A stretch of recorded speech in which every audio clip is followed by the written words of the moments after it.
Well, for the very latest, we can cross now to our US correspondent, Kethevane Gorjestani, who's on the line. Kethevane, Ida appears to be losing a little of its punch, but nonetheless, it has left devastation in its wake.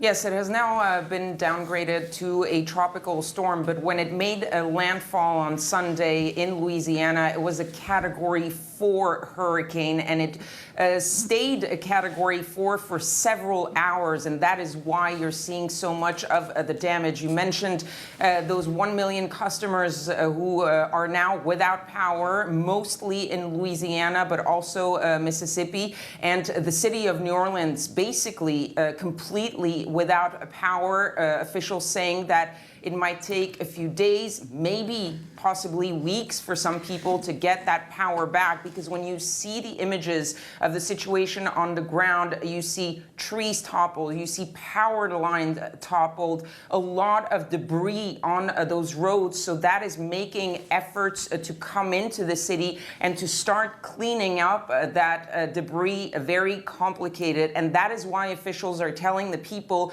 who decided to shelter in place to stay where they are, not to come out and to wait for rescue operations to start and to come and get them, because the situation, they say, is still pretty dangerous. Now, the storm, the tropical storm now, is still carrying very high winds, carrying still a lot of water, a lot of rainfall. And so the danger now around that area in Louisiana, and even now in parts of western Florida, the Panhandle, are flash floods. There are dozens of flash flood emergencies currently happening in that area, and also tornado watches, because that storm is carrying tornadoes with it. And so the situation, even though it seems to have slowed down, the situation is still very worrying for officials as that storm makes its way to the north.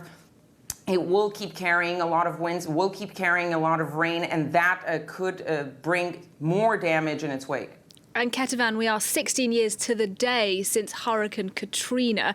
Now, billions of dollars have been spent trying to protect people from the devastation that occurred back then.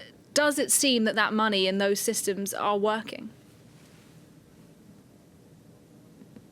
Well, the early signs from the comments that we've seen from the officials in Louisiana, it seems that those guards, those levees, those walls have actually done their job this time around. And that is because they spent $14.5 billion since Katrina to try to protect especially the area around New Orleans from those storm surges, because that was the big problem back during Katrina, that those levees had simply been overpowered by the storm surge. This time around, it seems that at least that part of the anti-flooding system, the levees worked around the city of New Orleans, because you're not seeing any of these, the major flooding that we saw 16 years ago happening. Of course, officials are warning that the situation is still not completely under control, but it seems that the early signs show that it has actually worked.